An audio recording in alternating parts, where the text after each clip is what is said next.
Nothing makes you feel like more of a gangster as when you walk into a wine shop and you know exactly what the hell you're doing in there. And to take a step into educating you, to understanding what's inside a bottle and what you're actually purposely hunting for, is a very important step in your education.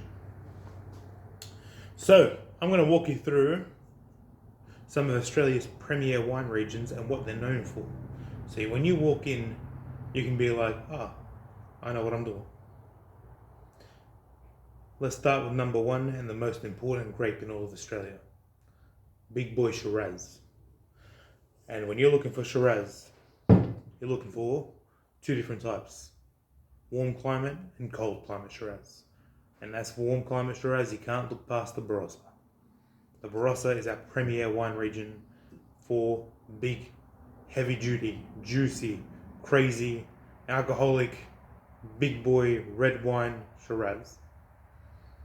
Huge impact on the palate. And then the cold climate Shiraz, in my opinion. No finer cold climate Shiraz in Australia than orange. Now, what's the difference between hot climate and cold climate Shiraz? Warm climate Shiraz gives you everything you're looking for in waves and punches you in the face with flavor and makes you appreciate it. You have no choice but to go, whoa. It's one of those ones that you put it onto your palate and just, it gives you everything it can and doesn't hold back. Cold climate Shiraz holds back a little bit and you have to tease it and you have to finesse it. When temperatures drop, the acidity in wine increases. And as far as I'm concerned, cold climate gives a much more elegant palate. So if I'm looking for a red wine to have with a very, very fatty steak, the Barossa can't be beat. But if I'm looking for like a very, very elegant pasta sauce, or a very light like a venison or a gamey meal, then I'm looking for a cold climate Shiraz. The acidity and the length will catch up to it and stand with it. And that's Shiraz out of the way, which is kind of hard to say because trying to narrow it down to two regions for Australia, it's very difficult because we grow it so well.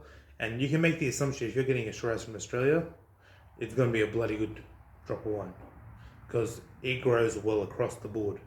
I just had to narrow it down to two regions that I know do it the best, as far as I'm concerned. The king of red wine, Cabernet Sauvignon, has its home in two locations in Australia, yet I don't have the second one. I'll explain it to you. Margaret River has the capacity to grow immense Cabernet Sauvignon and unbelievably elegant, crazy Chardonnay. You may have heard of the art series from Margaret River, and it is just unreal wine. Juniper Estate is another one of these beautiful premier wineries that I just absolutely adore. Cab Sav from Margaret River is insane.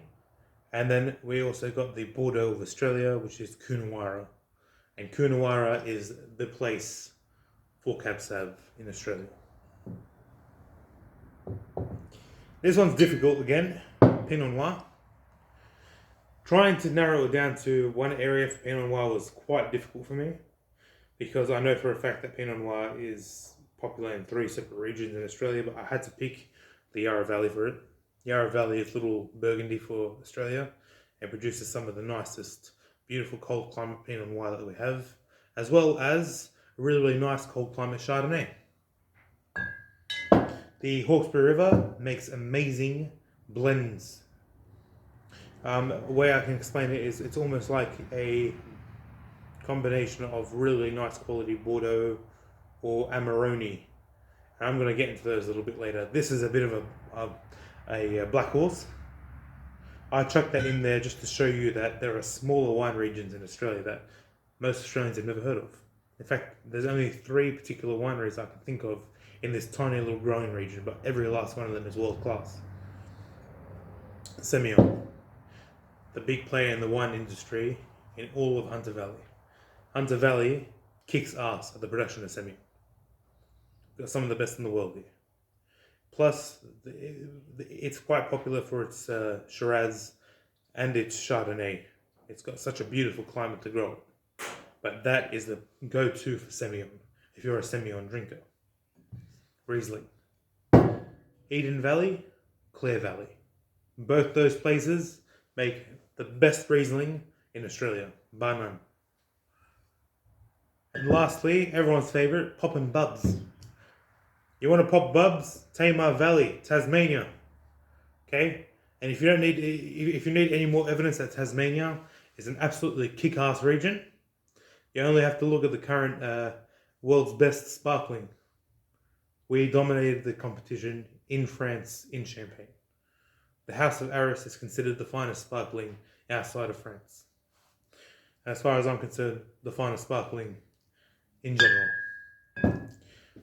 Alright guys, I'm hoping that this gives you an interesting introduction to our growing regions and what you're specifically going to be looking for when you walk into a winery, or if you're walking into a wine shop.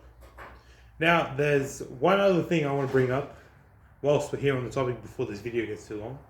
If you look at a bottle of wine and it doesn't give you a region, it just says Western Australia, make the assumption that's a cheaper wine. It means that they went and they scrounged as much as they possibly could from every vineyard in the area, hoping for the best. But then, on the same grounds, that could also be that they went and found a little region like the Hawkesbury Valley or the Hawkesbury River, and they managed to nail a contract with that winemaker. So they're a bit hit and miss. This is far more of a reliable way to understand what you're going to be getting inside your bottle. Drink up.